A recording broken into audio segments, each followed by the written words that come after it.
नमस्कार। प्रादेशिक समाचार के साथ मैं नूतन लकड़ा। पहले मुख्य समाचार। प्रधानमंत्री और भाजपा के वरिष्ठ नेता नरेंद्र मोदी ने बीजेपी के राष्ट्रीय पदाधिकारियों की बैठक को संबोधित किया। कहा, पूरी दुनिया उम्मीद की नजर से भारत की ओर देख रही है। मुख्यमंत्री हेमंत सोरेन के करीबियों द्वारा सेल कंपनी में निवेश और माइनिंग लीज मामले पर उच्चतम न्यायालय में दायर हस्तक्षेप याचिका पर सुनवाई। टेरर फंडिंग मामले में राष्ट्रीय जांच एजेंसी एनआईए ने चतरा के पिपरावार थाना क्षेत्र में एक साथ 6 जगहों पर की छापेमारी। और मणिपुर के इम्फाल में खेले जा रहे सब जूनियर महिला हॉकी चैंपियनशिप के सेमीफाइनल में झारखंड की टीम ने बनाई जगह। और अब समाचार विस्तार से। प्रधानमंत्री और भाजपा के वरिष्ठ नेता नरेंद्र मोदी आज वीडियो कॉन्फ्रेंसिंग के माध्यम से जयपुर में आयोजित भारतीय जनता पार्टी के राष्ट्रीय पदाधिकारियों की बैठक का उद्घाटन किया और पार्टी प्रतिनिधियों को संबोधित किया। श्री मोदी ने पार्टी कार्यकर्ताओं से देश के विकास के लिए काम करने का आग्रह किया। उन्होंने उनसे कहा कि देश के विकास के मुद्दे से भटकने का प्रयास किया गया, लेकिन उस पर टिके रहना होगा। श्री मोदी ने कहा कि पार्टी को अगले 25 वर्षों के लिए राष्ट्रीय लक्ष्यों पर काम करने की जरूरत है और इस लक्ष्य को हासिल करने का उनके पास यह सबसे अच्छा समय है। उन्होंने कहा कि हम सबको देश के समक्ष मौजूदा चुनौतियों से लड़ने की जरूरत है और पूरी दुनिया उम्मीद की नजर से भारत की ओर देख रही है। मुख्यमंत्री हेमंत सोरेन के करीबियों द्वारा सेल कंपनी में निवेश और माइनिंग लीज मामले में राज्य सरकार की ओर से उच्चतम न्यायालय में दायर हस्तक्षेप याचिका पर सुनवाई हो रही है। वरिष्ठ अधिवक्ता कपिल सिब्बल और मुकुल रोहतगी झारखंड सरकार की ओर से पक्ष रख रहे हैं। प्रधानमंत्री के आर्थिक सलाहकार परिषद की एक रिपोर्ट में आय के अंतर को कम करने के लिए समान बुनियादी आय योजना लागू करने का सुझाव दिया गया है। रिपोर्ट में शहरी बेरोजगारी से निपटने के लिए रोजगार गारंटी योजना शुरू करने का भी सुझाव दिया गया है। गुरुग्राम स्थित प्रतिस्पर्धा संस्थान ने भारत में असमानता की स्थिति शीर्षक से तैयार इस रिपोर्ट को आर्थिक सलाहकार परिषद के अध्यक्ष विवेक देबराय ने जारी किया। श्रम बाल सर्वेक्षण के नतीजों का उल्लेख करते हुए परिषद ने इस बात को माना कि पिछले 3 वर्षों में 2019-20 तक आबादी का 1% लोगों की कुल आय से 7% थी। रिपोर्ट में न्यूनतम आय बढ़ाने और श्रम बाजार में आय का बेहतर वितरण सुनिश्चित करने का भी सुझाव दिया है। रिपोर्ट में यह भी माना गया है कि बेरोजगारी दर में कुछ कमी आई है।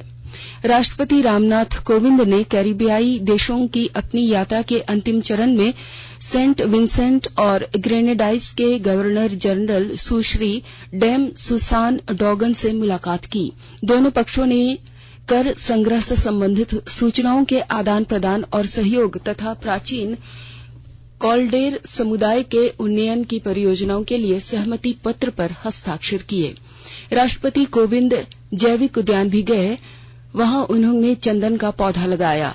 राष्ट्रपति कोविंद ने वहां की संसद को संबोधित किया। इस अवसर पर श्री कोविंद ने कहा कि समय की मांग है कि वैश्विक संस्थाओं में सुधार हो ताकि वे सामयिक वैश्विक परिस्थिति को व्यक्त कर सकें। उन्होंने यह भी कहा कि इस मुद्दे पर भारत और सेंट विंसेंट एंड ग्रेनेडिन्स के हित समान हैं तथा उनकी दृष्टिकोण और समझदारी भी एक जैसी है। राष्ट्रपति ने वहां भारतीय मूल के लोगों को संबोधित करते हुए कहा कि भारतीय प्रवासी देश की समृद्ध विविधता, सांस्कृतिक विरासत और परंपराओं को दर्शाते हैं।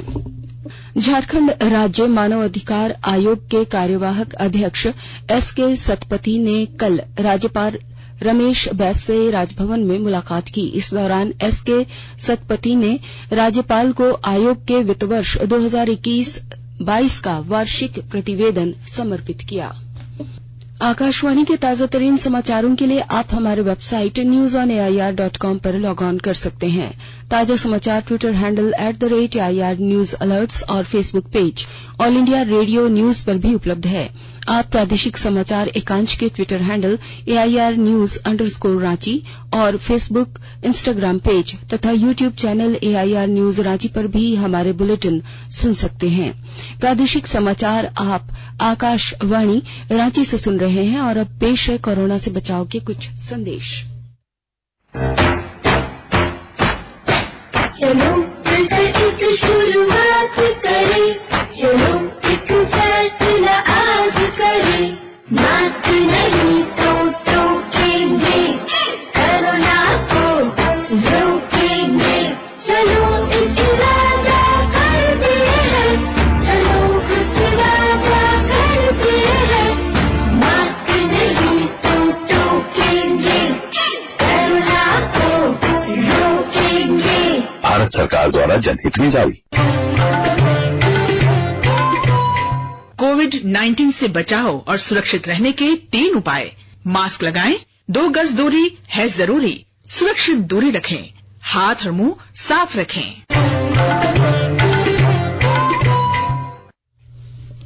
प्रादेशिक समाचार में आपका एक बार फिर स्वागत है। टेरर फंडिंग मामले में एनआईए छापामारी कर रही है। झारखंड के चतरा जिले के पिपरावार थाना क्षेत्र में एक साथ 6 स्थानों पर छापेमारी की जा रही है। एनआईए की टीम चतरा के जानकी महतो, बबलू मुंडा, नागेश्वर गंजू, रोहन गंजू एवं महेंद्र गंजू समेत अन्य के यहां छापेमारी कर रही है। एनआईए द्वारा बिलारी में 2 जगहों पर और बेती में 3 जगहों समेत 6 स्थानों पर छापेमारी की जा रही है। केंद्रीय अन्वेषण अभिकरण सीबीआई की टीम रेलवे नौकरी घोटाला मामले में राष्ट्रीय जनता दल प्रमुख लालू प्रसाद, उनकी पत्नी और पूर्व मुख्यमंत्री राबड़ी देवी, सुपुत्री और राज्यसभा सदस्य मीसा भारती और परिवार के अन्य सदस्यों के विभिन्न ठिकानों पर छापेमारी कर रही है। यह छापेमारी पटना, गोपालगंज और दिल्ली में की जा रही है। सीबीआई की एक टीम आज राबड़ी देवी को पटना स्थित आवास पर पहुंचकर उनसे पूछताछ कर रही है। सीबीआई ने लालू प्रसाद के खिलाफ एक नया मामला दर्ज किया है, जिसमें उन पर रेलवे में नौकरी देने के एवज में भूखंड लेने का आरोप है। आय से अधिक संपत्ति मामले में गिरफ्तार आईएएस अधिकारी पूजा सिंघल की ईडी रिमांड की अवधि आज समाप्त हो रही है। साथ ही उनके पति अभिषेक झा के सीए सुमन कुमार की रिमांड की अवधि भी समाप्त हो रही है। प्रवर्तन निदेशालय की ओर से दोनों आरोपियों को आज ईडी की विशेष अदालत के समक्ष पेश होना है। बता दें कि ईडी ने 2 बार पूजा सिंघल को अब तक 9 दिनों की रिमांड पर लेकर पूछताछ की है। रांची के उपायुक्त छवि रंजन ने पदाधिकारियों को कल अवैध खनन के खिलाफ सख्त कार्रवाई करने का निर्देश दिया है और मांझी क्षेत्र के अवैध क्रशर संचालकों के खिलाफ आवश्यक कार्रवाई करने के लिए सदर अनुमंडल पदाधिकारी, सहायक खनन पदाधिकारी, पुलिस उपाधीक्षक सिल्ली, अंचल अधिकारी और मांझी और थाना प्रभारी और मांझी को टीम गठित कर आवश्यकता के अनुसार कार्रवाई करने का निर्देश दिया गया था। बता दें कि इस संबंध में पूर्व में भी कार्रवाई करने का निर्देश दिया गया था और रिपोर्ट समर्पित करने को कहा गया था। राज्य में हो रहे त्रिस्तरीय पंचायत चुनाव का पहला चरण दुमका जिले में पूरा हो चुका है और इसके परिणाम भी आ चुके हैं। विस्तृत ब्यौरे के साथ हमारे संवाददाता। त्रिस्तरीय पंचायत चुनाव का पहला चरण पूरा हो चुका है। नतीजे घोषित हो चुके हैं। अब तीसरे और चौथे चरण में यहाँ चुनाव होंगे। पहले चरण में जिले के अति नक्सल प्रभावित 4 प्रखंडों गोपीकांदर, रामगढ़, काटेकुंड और शिकारीपाड़ा में चुनाव हुए। पहले चरण के चुनाव में कई खास बातें दिखी जो लोकतंत्र के लिए उत्साहजनक है। पहली बात कि नक्सल प्रभावित क्षेत्र होने के बावजूद इन चारों प्रखंडों में शांतिपूर्ण मतदान हुआ। वोट भी खूब पड़े, लोगों ने बेखौफ होकर वोट डाले। दूसरी बात कि मतदान करने से लेकर उम्मीदवारी और चुनाव जीतने में महिलाएं पुरुषों से आगे रहीं। इसे लोकतांत्रिक व्यवस्था में बड़े बदलाव के रूप में देखा जा रहा है। आर.के. नीरद, आकाशवाणी समाचार, दुमका। नई दिल्ली के अखिल भारतीय आयुर्विज्ञान संस्थान एम्स में 300 रुपए तक की सभी प्रकार की जांच पर शुल्क नहीं लगेगा। इसमें रक्त जांच और एक्सरे शामिल हैं। एम्स के चिकित्सक अधीक्षक डॉक्टर डीके शर्मा ने बताया कि एम्स के अध्यक्ष ने 300 रुपए तक की जांच पर शुल्क हटाने के निर्णय को मंजूरी दे दी है। यह निर्णय एम्स अस्पताल और इसके सभी केंद्रों पर तत्कालीन प्रभाव से लागू हो गई है। देवघर में श्रावणी मेले को लेकर जिला प्रशासन ने कतार व्यवस्था से भीड़ को नियंत्रित करने की योजना बनाई है। इसमें बाबा मंदिर के मझला खंड से गर्भगृह तक स्टील का स्टैंड लगाकर उसमें रिबन लगा दिया गया है। प्रशासन ने नई व्यवस्था का आज ट्रायल किया। यदि यह व्यवस्था लागू करने में प्रशासन सफल होता है तो भक्तों को धक्का मुक्की से मुक्ति मिलेगी।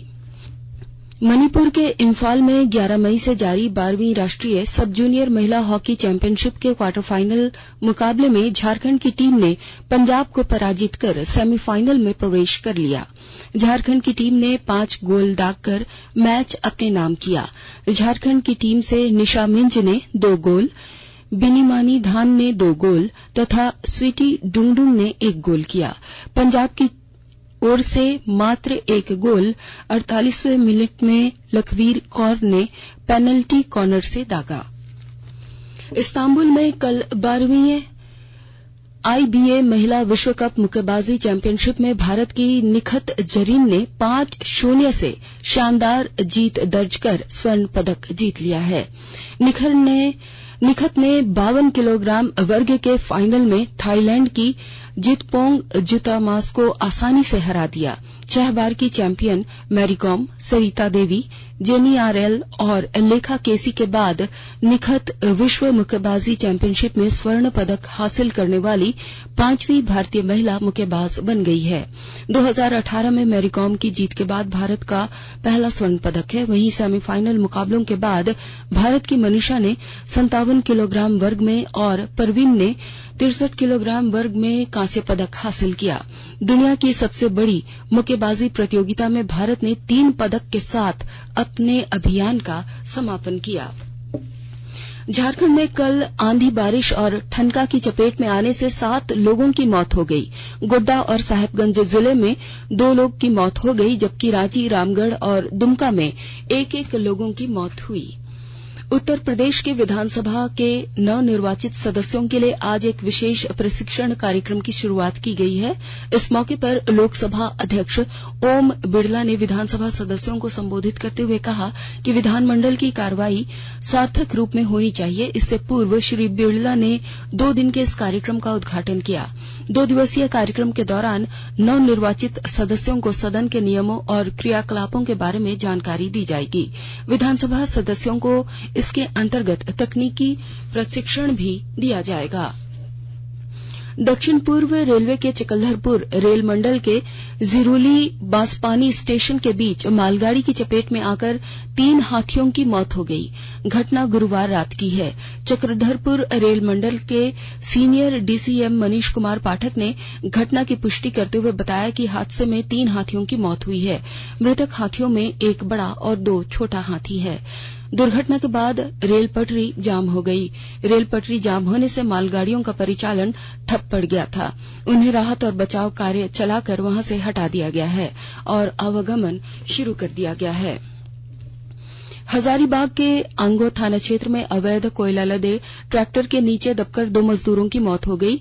बेडम अंगों के सड़क पर चढ़ाई चढ़ते वक्त बेडम स्कूल के नजदीक ट्रैक्टर पलट गई, जिसमें 2 लोगों की मौत हो गई।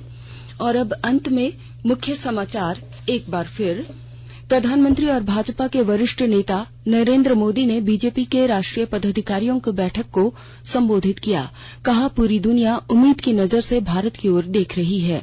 मुख्यमंत्री हेमंत सोरेन के करीबियों द्वारा सेल कंपनी में निवेश और माइनिंग लीज मामले पर उच्चतम न्यायालय में दायर हस्तक्षेप याचिका पर सुनवाई। टेरर फंडिंग मामले में राष्ट्रीय जांच एजेंसी NIA ने चतरा के पिपरावार थाना क्षेत्र में एक साथ 6 जगहों पर की छापेमारी। और मणिपुर के इम्फाल में खेले जा रहे सब जूनियर महिला हॉकी चैंपियनशिप के सेमीफाइनल में झारखंड की टीम ने बनाई जगह। इसके साथ ही आकाशवाणी रांची से प्रादेशिक समाचार का ये बुलेटिन समाप्त हुआ। नमस्कार।